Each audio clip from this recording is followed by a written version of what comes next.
Stroke വന്നാൽ എങ്ങനെ തിരിച്ചറിയാമെന്നും stroke വരാതിരിക്കാൻ നമ്മൾ എന്തൊക്കെ സൂക്ഷിക്കണമെന്നും നമ്മൾ അറിഞ്ഞിരിക്കണം. നമ്മുടെ ബ്രെയിനിലേക്ക് സപ്ലൈ ചെയ്യുന്ന ബ്ലഡ് വെസൽസിൽ വല്ല ബ്ലോക്കും സംഭവിച്ചിട്ട് ബ്രെയിനിലേക്കുള്ള ബ്ലഡ് സപ്ലൈ പ്രോപ്പർ ആവാതിരിക്കുമ്പോഴാണ് സ്ട്രോക്ക് ഉണ്ടാവുന്നത്. സ്ട്രോക്ക് രണ്ട് വിധത്തിലാണ്, ഒന്ന് ഇസ്കീമിക് സ്ട്രോക്കും ഒന്ന് ഹെമറാജിക് സ്ട്രോക്കും. ബ്രെയിനിലേക്കുള്ള ബ്ലഡ് ഫ്ലോ തടസ്സപ്പെടുകയും അത് സ്ട്രോക്കിന് കാരണമാവുകയും ചെയ്യുന്നത് ഇസ്കീമിക് സ്ട്രോക്ക് ആണ്.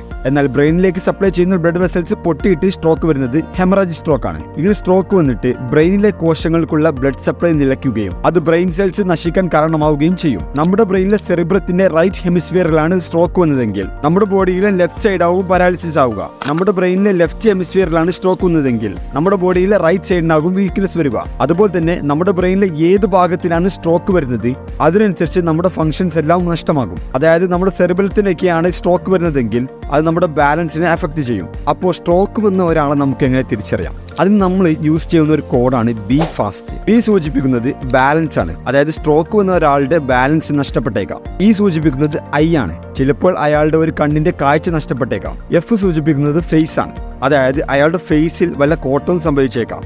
എ സൂചിപ്പിക്കുന്നത് ആമാണ്, അയാളുടെ കൈ ചിലപ്പോൾ കുഴഞ്ഞേക്കാം. എസ് സൂചിപ്പിക്കുന്നത് സ്പീച്ച് ആണ്, അയാൾക്ക് സംസാരിക്കാൻ കഴിയാതെ വരികയോ സംസാരിക്കാൻ വാക്കുകൾ കിട്ടാതെ വരികയോ ചെയ്യാം. ഇനി ഏറ്റവും ഇമ്പോർട്ടൻ്റ് ആയത് ടി ആണ്. സ്ട്രോക്ക് വന്നതിന് ശേഷം 3 മുതൽ 4 മണിക്കൂറൊക്കെ കഴിഞ്ഞാൽ അയാളുടെ ജീവൻ വളരെ അപകടത്തിലാകും. ഉടനെ തന്നെ സ്ട്രോക്കൊക്കെ ചികിത്സിക്കാൻ സൗകര്യമുള്ള ഒരു ഹോസ്പിറ്റലിലേക്ക് പോകണം.